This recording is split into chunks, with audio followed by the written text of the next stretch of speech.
بسم الله الرحمن الرحيم.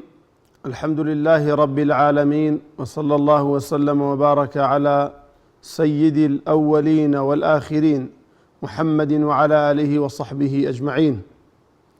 اللهم لا تجعل مصيبتنا في ديننا، ولا تجعل الدنيا أكبر همنا ولا مبلغ علمنا ولا إلى النار مصيرنا، وجعل الجنة هي دارنا، اللهم آمين. إيمان داراني برزو خوشويست لهرشوين كان سلام ورحمة ومهرباني خواهي پروردگار برجي بسر همو لایەکتانە. خۆشحاڵین لە شەوێکی تر لە شەوەکانی پارشێوی مانگی ڕەمەزانی پیرۆزدا بە خزمەتتان گەشتینەوە بۆ باسکردنی بابەتێکی تر لە بابەتە گرنگەکان کە تاک بە تاکی ئێمە پێویستە زانست و زانیاری دەربارەی هەبێت.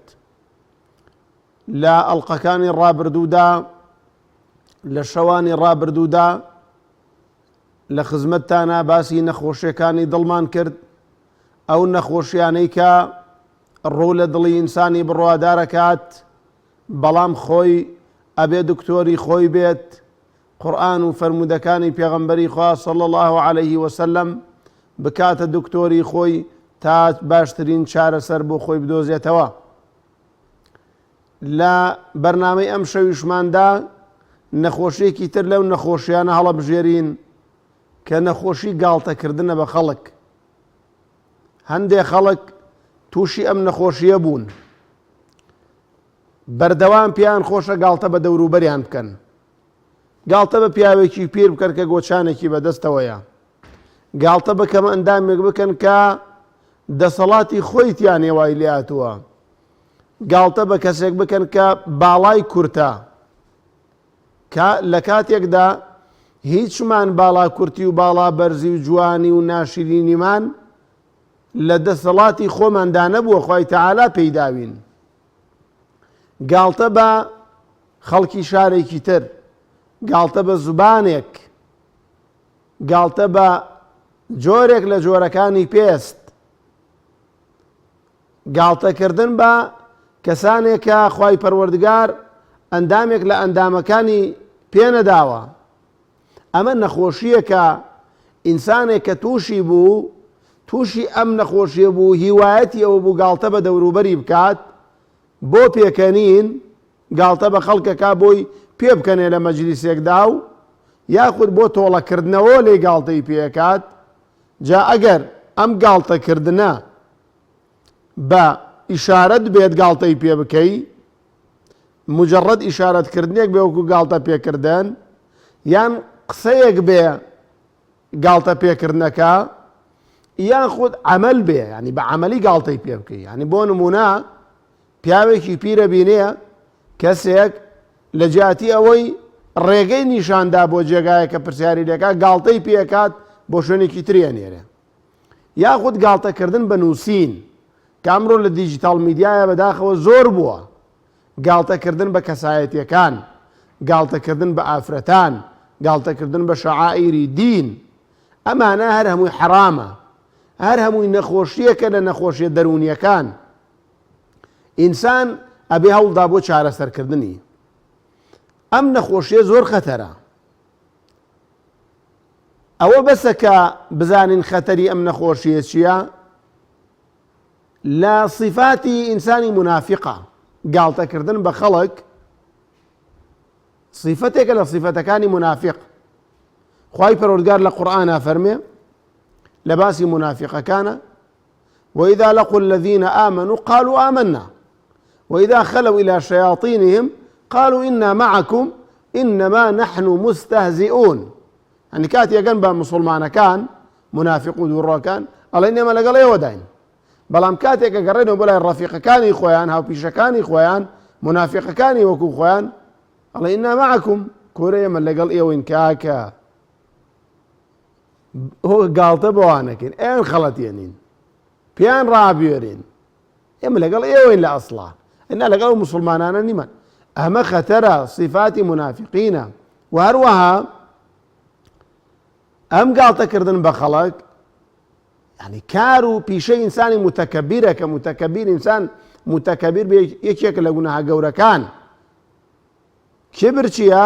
بطر الحق وغمط الناس، یەکێک لە ئەو خاڵانەی کە ئینسانی پێبێتە متەکەبیر غەمت الناس، یعنی بە سووک تەماشای خەڵکە، بە شتێکی بێڕەز تەماشای خەڵکە، خۆی بەلاوە زۆر گەورە بێت، وەکو گاڵتەکردن هەموو خەڵکی بەلاوە بچووک بێ، بە چاوێکی سووک تەماشای خەڵک کات.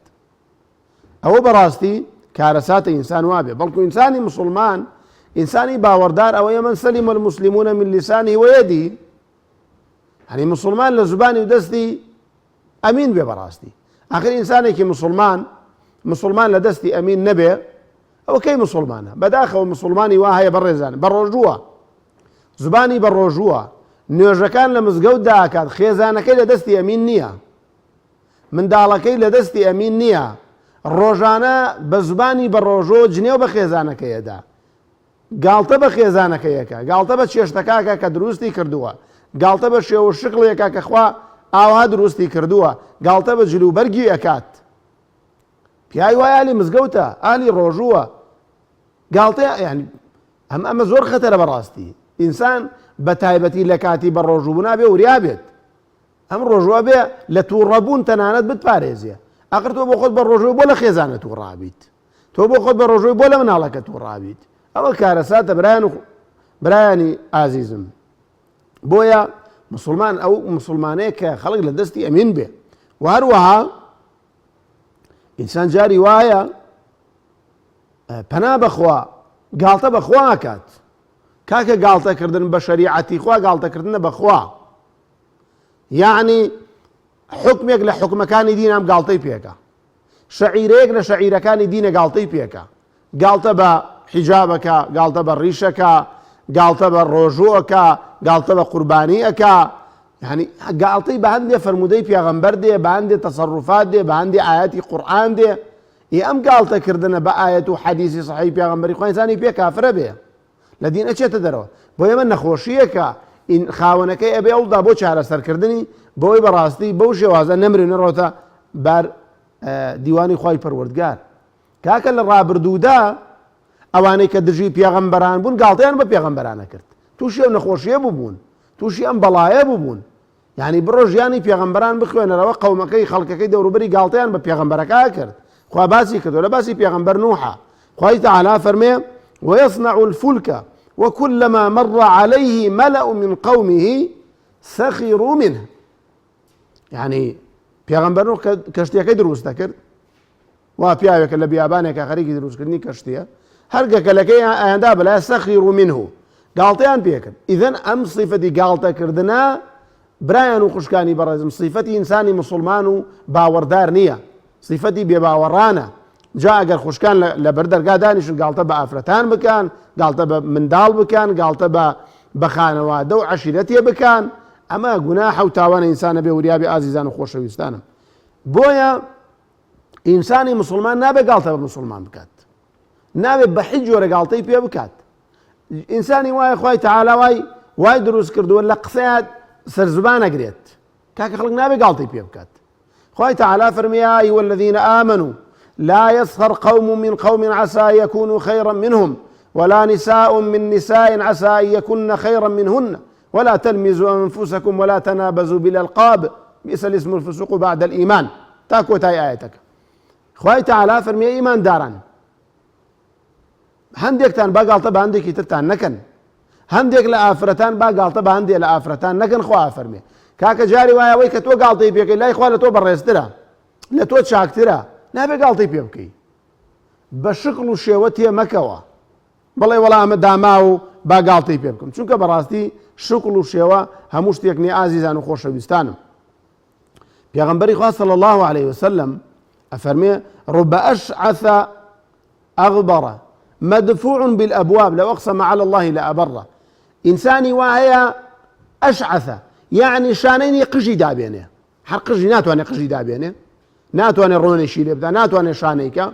مدفوع بالأبواب يعني لهذا درجاي كذا درجاي بروا داخن درجاي ليناكنوا أو أن ده إنسانك شون الله إلا دنيا ده منكوبة بەڵام ئەمە لەو ئەقسەمە عەلە اللهی لەئەبەڕە، بەوە نییە بەجلو بەرگەکەی نییە لەوا چێە سوێن بخوا بڵێ خوایە سوێن دەدەمێ باران ببارێنی خوای بارێنێ، بۆ ئینسان نابێ گاڵتە بە دەوروبەری بکە بەڕاستی کارەساتە ئازیزان و خۆشەویستان کێمان لەگەڵایە کاک سەلمان كاك سلمان مامۆستا السلام عليكم. عليكم السلام ورحمة الله وبركاته. مامۆستا چۆنی ئەحواڵتان تەندروستی باشە؟ خوای گەورە بتپارێزێ یا ڕەبی. سپاس دەکەم مەمنونم هەرباش دەبن ئینشاءالله مامۆستا دەستخۆشی بەرنامەکەتان لێ دەکەم یا ڕەبی خوای تەعالا زۆر جوانە دەستان خۆش بێت. مەمنونی جەنابتی. سپاس دەکەم مامۆستا گیان وڵای پرسیارێکم هەبوو لەسەر لە مانگی ڕەمەزاندا زۆر خەوتن بەرنا 6 و 7 بانی من دەخەوم تاوەکو 2 پاژنێوەڕۆ لە ئەزر پاداشتی ڕۆژەکە بکەم دەکاتەوە یان نا؟ بەڵێ هەرە پرسیارەت هەبوو؟ ئارێ وەڵڵا مامۆستا ئینشاءالله وەڵام تەدەم و بەسەر هەردوو چاوم. دەستت خۆش بێ خواتە من درێژتان کاکواز زەخێر مامۆستا. خوالت ڕازی بێ کاک سەلمان. نما خان؟ بەڵێ مامۆستا گیان سەلام عەلەیکوم. عليك السلام ورحمة الله وبركاته. مامۆستا گیانەکەم پرسیارم ئەوە دەستخۆشی لێ یەکەم خوای گەورە لێ ڕازی بێ جوانترین خوا سەربەرزکا خوشکە بەڕێزەکە. مامۆستا گیان پرسیارەکەم ئەوەیە باسی سەبارەت بە تەوەری نەخۆشی دڵ. بەڵێ مامۆستا ئەگەر کەسێک قسەی لەگەڵ کەسێک نەبێ سەعدایەکی زۆری لێ کردبێ کەسێک چی سەوتەکە زیاد و کەمەکات قسەی لەگەڵ کەسێکی تر نەبێ قسە نەکەن پێ بەڵێ لە ڕەحم بچڕێوێ لە بینیانە ئەو کەسەی بەرامبەری کە قسەی لێراناکە یعنی مەبەستمەوەیە کە من قسە نەکەم لەگەڵ کەسێک سەعدای لێم کردبێ سەعداگە چۆن بێ ینی ماڵمی داگیر کردوێ ماڵمی خواردوێ نزیکەی زەرە 200 دۆلاری لێم داوێت دواتر بۆ نمونە من لەم دێم ئەوە شێوەیەک زوڵمی لێکردون دەری کردوم لەدێ ینی ماڵاتی ماڵاتی تاڵان کردوێت ماڵ نیستانیێت تەنانەت باوکو دایکی خۆشی فڕێداوەدە دەرەوە من ئەگەر قسەی لەگەڵ مەکەم ئایا گوناحبارەوەم یان نە یعنی کارێکی کردە مایی لێ خۆشبوون نییە وەڵ مستەمێ زۆری کردووە ئایا گوناحبارە بیت لەگەڵ مەکە یان نە؟ بەڵێ بەڵێ خوشکە نما بەڵێ بەڵێ یعنی کەسێک بە کوردی پرسیارەکەت ئەوەیە بۆی جوان لێ حاڵی بم سەودەکە تۆزە بەرزم نزمیە کرد کەسێک زوڵمی لە کەسێک کردووە ستەمی لێ کردووە ستەمەکە ئەوەنە گەورەیە قابلی لێخۆشبوون نییە ئێستا قسەی لەگەڵا ناکەی ئایا ئەم قسە نەکردنە گوناحبارە بیان نا ئەو پرسیارەکەەوە نیە؟ بەڵێ مامۆستا ئینشاءالله وەڵام تەدەمەوە بەسەر هەردوو چاوم. پرسیارێکیشم هەیە بەڵێ تۆ ئەگەر سەر بەرماڵ نوێژ بکەیت هیچ نەڵێ قەسد و نیەتمە یەکەم 3 ڕکعات 4 ڕکعات جا هەنێ جار ئینسانێکە سەر بەرماڵ لێکێکەکێ تەنها بڵێ بسم الله الرحمن الرحیم و الله ئەکبەر نیەتەکە لە دوو خۆتە هێنازی ئایا قبوڵە ئەو نوێژە؟ من نیەتمە یعنی لە دوو خۆمە نیەتمە ئەوە 2 ڕکعات نوێژی سونەتەکەم ئەمە دروستە؟ ئینشاءالله وەڵام تەدەم و خوشکەنما بەسەر هەردوو چاوم. باشە خوای گەورە بتپارێزێ خوشکە بەڕێزە. باوکی پەیام السلام عليكم عادي مامۆستا.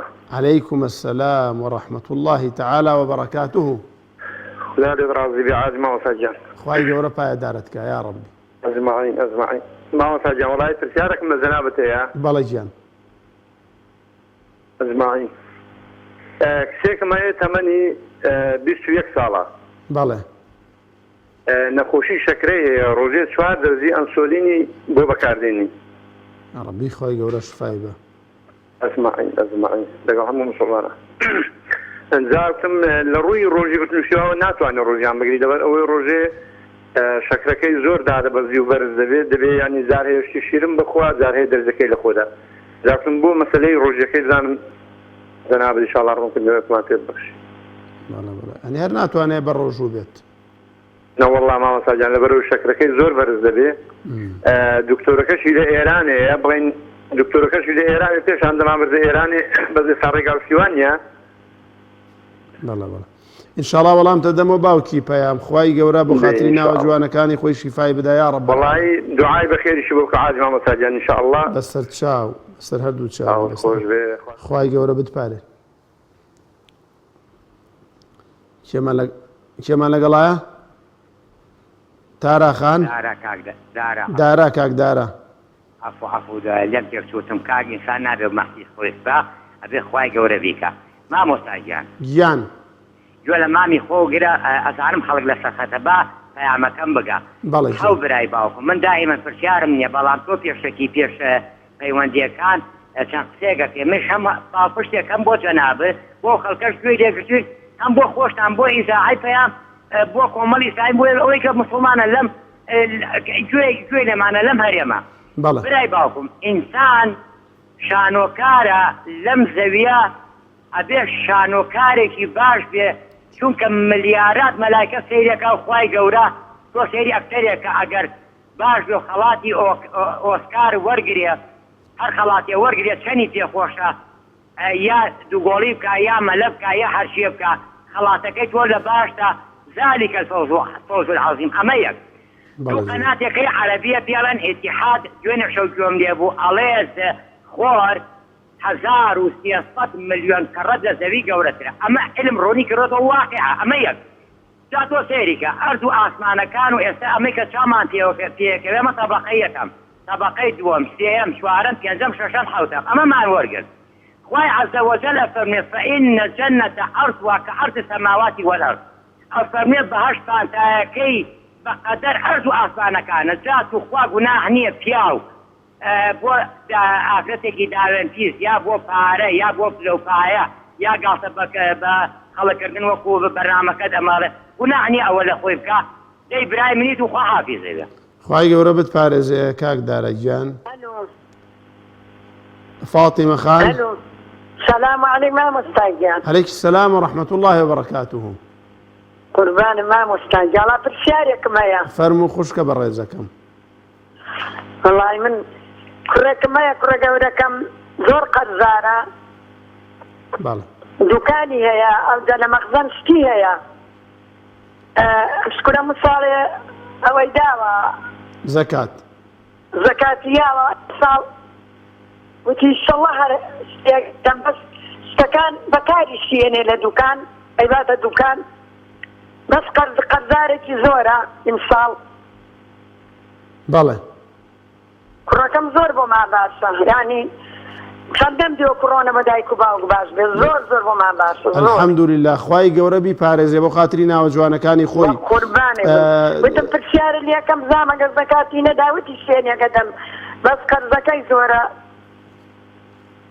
دوکاندارە و قەرزیشی لەسەرە چۆن زەکات بدە ئەو پرسیارەکەتە لە مەخزەنێک چی هەیە لە مەخزەنێک ئینشاءڵڵا وەڵامتە دەمەوە بەسەر هەردوو چاوم قوربان مامۆستایەتم زانم دعای خێری بۆ شکرە موساڵە بەخوا زەکاتی دامە یارمەتی منەیە الحمد لله إن شاء الله وەڵامتە دەمە خوشکە سەر بەرزەکە دوعای بۆ بکە مامۆستا یا کورە هەر دوعای دایک و باوکی کە لەی ڕازەیتر تەواو ئەوە گەورەترین دوعایە و گەورەترین خەڵاتە خوا بتپارێزێ یا ڕەبی کێمان لەگەڵە کاک بڵند السلام عليكم ورحمة الله. عليكم السلام ورحمة الله وبركاته. بس ما تقول ما مساكن والله بتسألك ولك أو تجنيك شو بقول كذا عليك بس كذا كل شيء عربته. صوتك توزبرس كرو كاك بلنديان. ما مساكن والله بتسألك مية تجنيك شو بقول كذا عليك عربته وسط تلفوني كذا عزتنا. لخدمتهم. ما مساكن أكل جراء ما لي عادة تلفون أنا كذا في خوجة والله براسي ريل خلق أجري. من تيناقم براني كنترول نازل مو براي برا زمان الله يجي قول لي ما مسجل والله نازل صوتك زياد وكما كان لي تيناقم بخوا حلو ما مسا جان يجي كان أوي أكل جريك العلبة تلفونك هموز على تلفونك ريل إمات حكي ما أخوه اشتكاني في مكاني يجي شو بس يخوض قول لي ما والله جملة بس بأخواتي أنا أقام. أنا ما مسجل. بالله باسي كاك دارات كذا مجارب بيوندية كاو خمي خلق خواو. حقيقة ما أخو ما في ما أخو جري وهي بني تعاجي تلفونك بدأ وبدل ما هي تلفونك على كل جلنا يا مش تلفونك عم يا. زوهم بيش ما مسأجلش. زكاة تسمية بيت زلو قسيميز بلش يتكلم بوي بتشيوه. هذا تشيش كده. اگر برایان لێرەوە پێم بڵێن کاک بڵند ئەڵێت چی من لێی تێ ناگەم بەخوا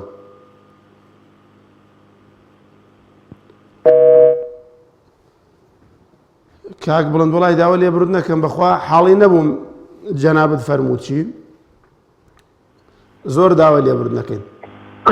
کاک گەرمیان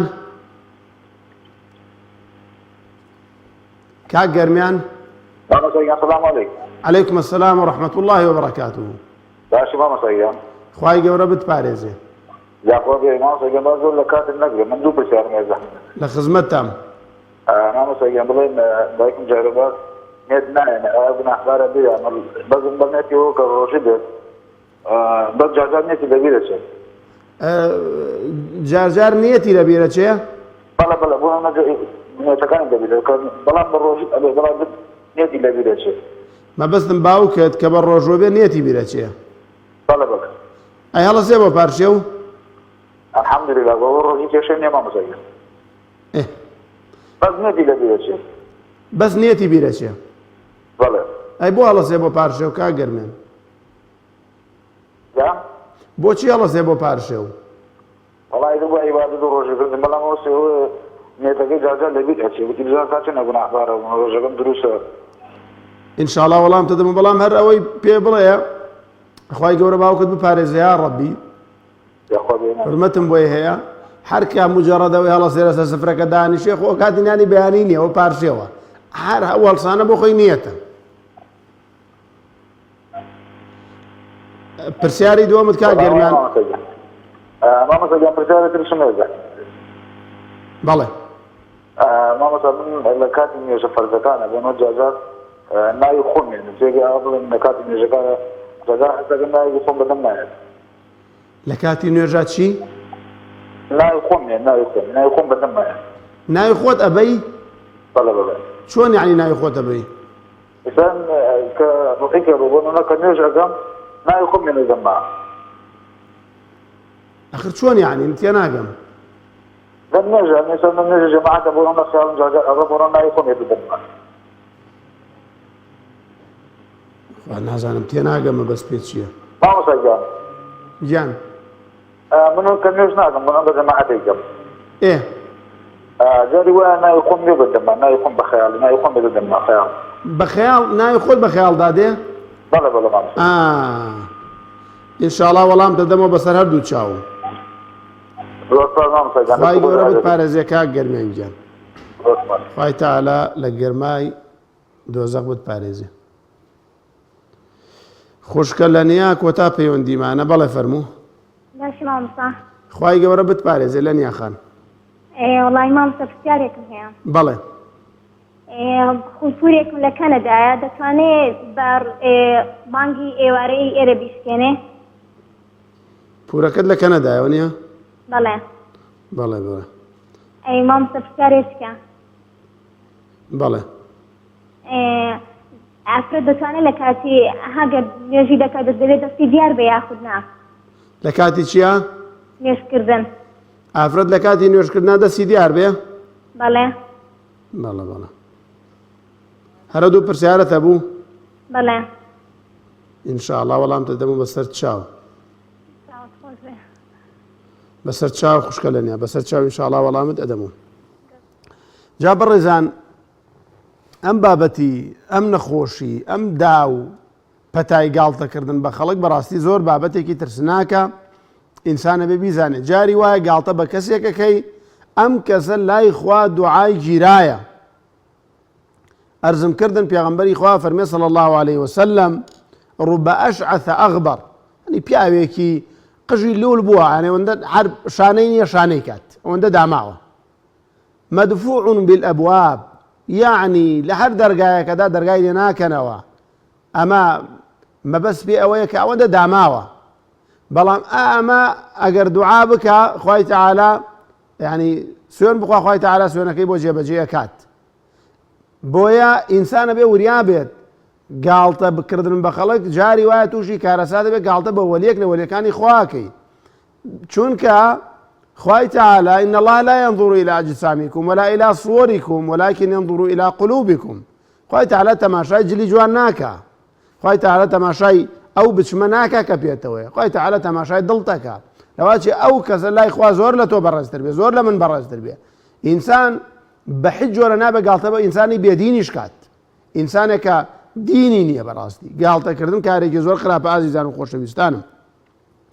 پێغەمبەری خوا صلی الله عليه وسلم وەکو سالی کوڕی سعدی ساعیدی بۆمانە گێڕێتەوە ئەفەرمێ ڕۆژێ پێغەمبەری خوا دانیشتە بوو ئەوە نەفەرێکی لە تەنیش بوو کەسێک لێەوە ڕۆشت پێغەمبەری خوا فەرمووی ما ڕەئیوکە فی هذا ئەی فڵان کەس ڕێی چییە لەسەر ئەم ئینسانە وەڵای پێغەمبەری خوا ئەم ئینسانە رجل من ئەشراف القومی ئەمە بەڕاستی پیاوێکی بەناو بانگای پێغەمبەری خوا ئەگەر داوای ئافرەت بکە یەکسەر ئەیدەنێ ئەگەر شەفاعەت بۆ هەر کەسێک بکە تکا بۆ هەر کەسێک بکات تکاکەی وەرەگیری ئەوە پیاوێکی ئاوایە پیاوێکی بەرزە گەورەیە دوای مدەیەک پیاوێکی تر لێوە ڕۆشت لە فەرموودەکەی هاتووە پێغەمبەری خوا فەرمووی ما ڕەئیوکە فی هذا ئەی دەربارەی ئەم ئینسانە ڕەئی چییە تێی پێغەمبەری خوا ئەوە رجل من فقراء المسلمين ئەمە وەڵا ئینسانێکی فەقیرە لە مسلمانە فەقیرەکانە بەخوا ئەگەر داوای ئافرەتێ بکە کەس نایداتی ئەگەر تکا بۆ کەسێک بکە کەس